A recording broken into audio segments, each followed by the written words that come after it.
and welcome back to Wounded on Sixes. Today we're going to be reviewing my Tau Kauyon list that I am thinking about starting to play competitively after playing Minecraft for the last 3 or 4 months. So this is a pretty raw concept list at this point. I haven't really played too many practice games, as most of my practice games have been with my Adeptus Mechanicus army right now. But I am definitely going to start testing the Kauyon Tau. I don't have any RTTs or events that I'm scheduled to be in for the summer, but I do have one in September, and I may be bringing Tau to that event. So this is the Kauyon list that I have thought up. And again, this is a pretty raw list because I haven't gotten to test it, but basically the theory is here that we are going to delay our opponents till turn 3 and then come in turn, come turn 3 when Kauyon turns on, basically finish our opponent. So we're going to be really tricksy, we're going to be really flexible in this army, and that's kind of the way we're going. So let's go through the list real quick. So we have customary in most of my list, I like to bring 2 Breacher Fish with the 2 Cadre Fireblades, and this list really isn't any exception. What's really great about Kauyon is they have the combat embarkation stratagem, which is fantastic because really the weakness of breachers is if they get tagged in combat. That will allow us to get back into the Devilfish if we're the target of a charge, which will protect this unit really well. We also have the photon grenade stratagem as well, which we can basically -2 off the opponent's charge to us if we don't want to get them back in the Devilfish. So we have a lot of options there, and these guys are going to be really important, especially in the Pariah Nexus. Their battle line, they're going to be able to score some points, especially if they're on objectives, which is what we want to do with our Breachers anyway. So I don't think there's any way you could leave home without Breacher Fish now in any list. Moving over here, we have 2 units of Crisis Suits. One is going to be our Sunforge unit. This is going to be our main anti-tank. The Sunforge is just so fantastic, and it's proven itself over and over and over again. And this combination with the Cold Star Commander with the Quad Fusion gives us that 10 shots, and it's just so fantastic. Being able to get the sustained hits on our 6s with this is just going to be so incredibly better, especially in turn 3 when we really need to come down, kill some anti-tank. And again, you can just cut a swath through enemy units with this unit right here. And the Cold Star just gives us maximum movements at 12 inches, which is just awesome as well.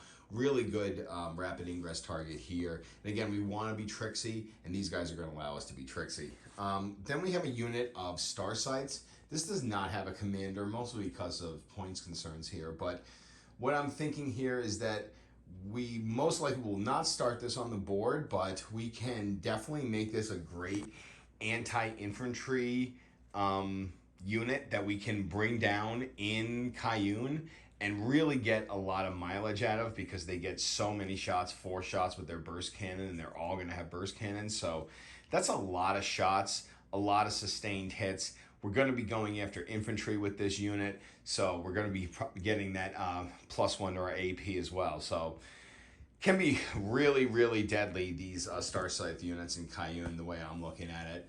And again, it gives us a lot of flexibility, a unit to start in Deep Strike. Again, we're not going to have a lot to start on the board, but we will have a strategy for making sure we can maintain some primary in those first 2 rounds. We then have 2 Ghost Keels. I think the Ghost Keel is just tailor-made for the Kauyon stratagem, or the Kauyon detachment. The stratagems, particularly the Wall of Mirrors, where we can pick this up and put him back in Strat Reserve, gives us a lot of flexibility. We can really hold down some primary objectives, and these guys are really going to help us do that in the first 2 rounds. And if they get in trouble, we can just pop them off the board and bring them back in from Strat Reserve. They're both going to have the Cyclic Ion Rake and the Twin Fusion blasters. I think that's just the best loadout for these guys. You're going to get the maximum range of damage that you can. out of the ghost keels here. And again, they're going to give us maximum flexibility, which is what we're looking for in this list. We need to be flexible. We need to be able to move units in and off the board. We need to be able to start things in an infiltrating position because we're not going to have a lot of stuff on the board. And these ghost keels are really going to help secure some primary points in that round 2 and help us score some secondaries in round 1 that we really, really need, because, you know, with Kauyon, you tend to be down early just because you don't want to have a lot on the board, and these guys are going to help us score. We then have 2 Riptides. Currently, I'm running these both with the heavy ion accelerator. I have this one modeled with the burst cannon because I don't have a second ion accelerator, but that's the way I have them listed out. And I am working on getting another Riptide that is modeled properly, but these guys are going to be what they always be, the workhorse of any Tau list. We're going to try to keep them hidden. We're not going to get aggressive with them turn 1. We're probably not going to get aggressive with them unless we need to turn 2, and then we're really going to turn on the gas turn 3. We don't have a lot of gunships, or any gunships in this list, so the Riptide and the Sunforge are going to be our main source of anti-tank, and that sounds light, and that's because it is. So we're really hoping to get maximum benefit out of these guys with Kauyon against tanks, because it's going to give us some extra shots. So we want to be very cautious with these Riptides if we can be. And that's the point, because the Riptides are really good on the flanks. They're really good at holding down a flank, move blocking, because they can fall back and shoot, because they can stand still and shoot and not have their hit modifier not be affected by any hit modifiers. They can do everything. They can stand still, they can move back, they can move block, they can charge in. With the changes to tank shock, they are way better now at T9, so you're getting 9 dice there. So yeah, nuisance charges are back. That's what these guys are, just the workhorse, and they're very important to have at least 2 in your Kauyon list. Coming over here to kind of our support wing, we do have a unit of Pathfinders. They're going to have the recon drone. They're going to most likely start out in and around our natural expansion objective, along with probably at least 1 stealth suit team and at least 1 ghost kill. And that's really how we're going to try to secure some primary in that round 2, is by overloading our natural expansion objective early with infiltrating units like the Pathfinders, like the stealth suits, like the ghost kills, and make sure that we are able to keep parity with this point scoring in those first 2 rounds, so we can really turn on the gas in round 3. The 3 stealth suits are really going to help with the guiding, as well as the Pathfinders. In the Kauyon, they're all also going to get sustained hits as well. So essentially our whole army at any one point can have sustained hits too, which is going to be absolutely fantastic and make Kauyon much better. So it's very important that we get these guys on points early, keep us in parity, give us some great for the greater good guides, and just be the support units we need them to be. We can also remove the stealth suits with the wall of mirror strat, although that's really going to be used for the ghost kills, but they can be used for them as well. So we can get them in a position to possibly do some guides with the Sunforge, which is going to be really important, because sometimes it's hard to have a unit with the Sunforge, especially if it deep strikes, and be able to get a shot.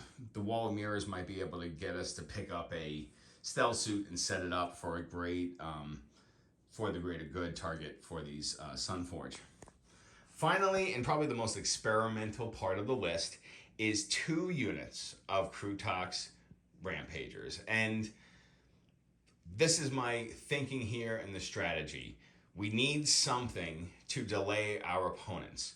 What better than a unit that can lie in wait just outside of our gun line, if we have to create one, especially in round 2, hanging out behind cover, that can get into a good melee situation, blunt either an aggressive opponent coming at us or essentially bully our opponent off the middle objective to help give us a points lead on primary early, especially in that second turn. And these guys can do a lot of damage on the charge. So we want to make sure they're doing the charging and not getting charged. So it's very important to stage these units properly. They only get a move of 7, and we don't have a way to advance and charge. So we want to make sure that we keep these units safe. I like to stick them right behind that forward deployed L that you usually get in most maps. And then I like to bring them around and have them attack and charge and do that Krootox Linebreaker ability where they're getting those D3 mortals on 4-ups, which is awesome. We're going to have 2 units, so we're going to be able to either bully 1 unit in the middle or blunt 2 units coming around on our flanks.